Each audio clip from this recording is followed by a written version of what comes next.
Welcome to One Word a Day. I'm Sophie, your pilot into the universe of Chinese. Today, let's explore another culturally significant character. And actually, this character, Yu, is a particular person. And it's supposed to be historically true that there used to be this leader in China that started a new era in China, let's say it this way, because Chinese, if we count the dynasties from China, many thousands of years of continuation, like dynasties after dynasties. So before the first unifying force, Qin Shi Huang, the founding of the first dynasty that ruled the whole country as an emperor, before then, it's more tribal system. So in that sense, it's more Neolithic. It's a smaller scale and more localized. It's based on like the agriculture that's near the Yellow River because that's the source of the starting point of the civilization. And at the time, it's like a lower population, however far you can reach. Like before the horse was invented, right? I mean, not invented, like domesticated and eventually used as a war weapon, as a conqueror's vehicle. Before then, you can only travel on food so far. So you can only become a leader of so far. So that's the tribal time. And this Yu was this legendary figure, or probably historical true figure, that he is kind of a civil engineer. Why civil engineer was important? Because it's agricultural society. Neolithic means a start to farming, right? People settle down and they already find, I guess, optimal environment for generations to come, so they can settle down and produce and reproduce. That's the two main purpose. And then for people to survive at the early time, at the dawn of our civilization, to be able to control water control, irrigation, right? And also flooding, disaster relief, and all that tied with water because you live next to water. You can only stay in a parameter as so far or the distance of so far from water, right? Out of water, you're done. You cannot grow your crops. So you have to within a certain range with water, but water can be hard to manage.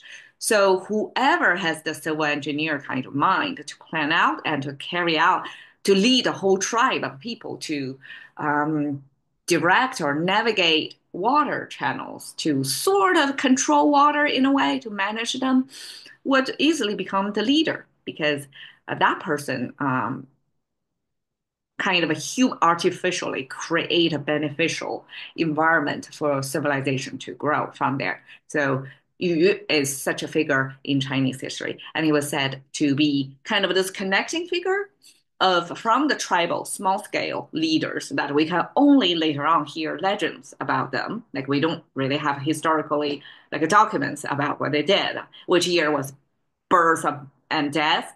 We don't have that documentation against this legendary figures of early civilization leaders, which are namely the two, Yao, Shun. But what we know is Shun, well, I'm not sure it's a legend or it's a historical truth, like verified by artifacts or all that.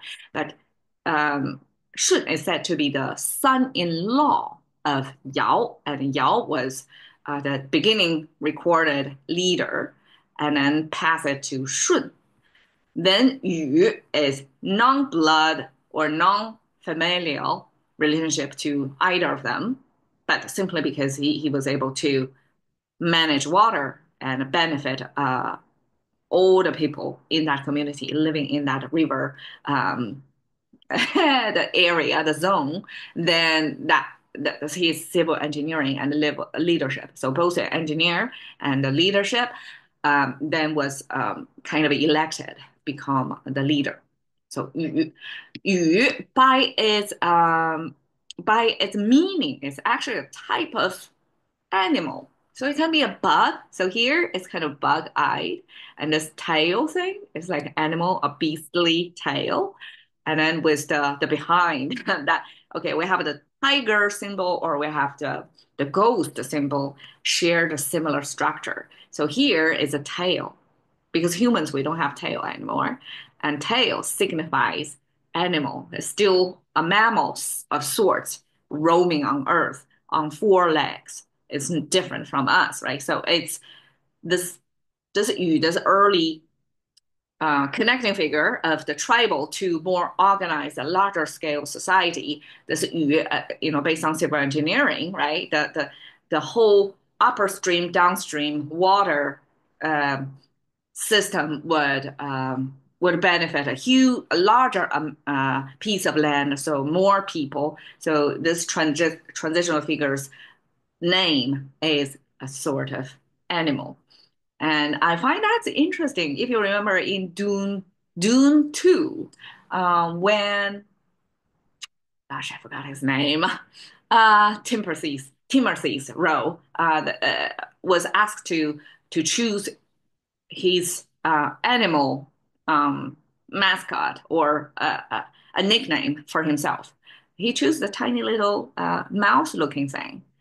And I guess it's in a similar vein of the early leaders for the tribe people. Everybody have their own nickname thing, and this leader chose this kind of bug-looking beast thing to be the, I guess, the auspicious symbol of his strength or wisdom.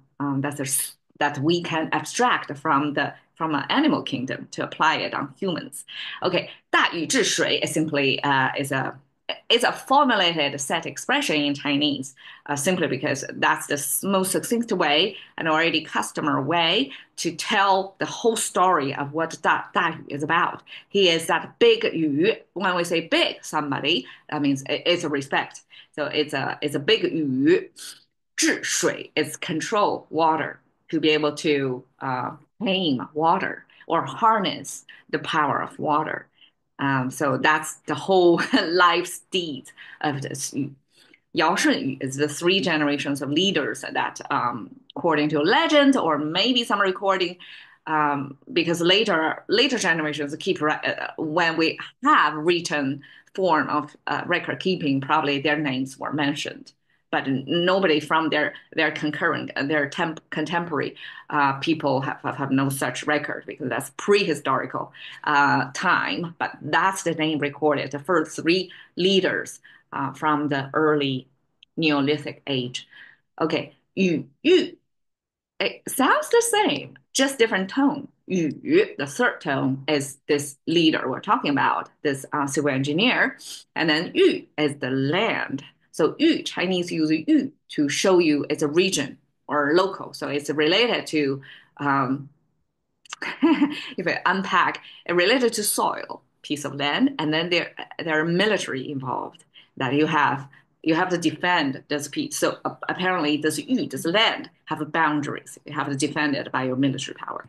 Okay, so that's yu, and this is a later on people imagined what this yu's deeds, which is to construct channels and waterways to be able to contain. And of course, it's a very labor intensive. This is the early years of humans, what human societal collective way to manage their land, to alter their land in a way so that it can be more controlled and managed to benefit the local societies over there. So there we go. Thank you for your time. See you next.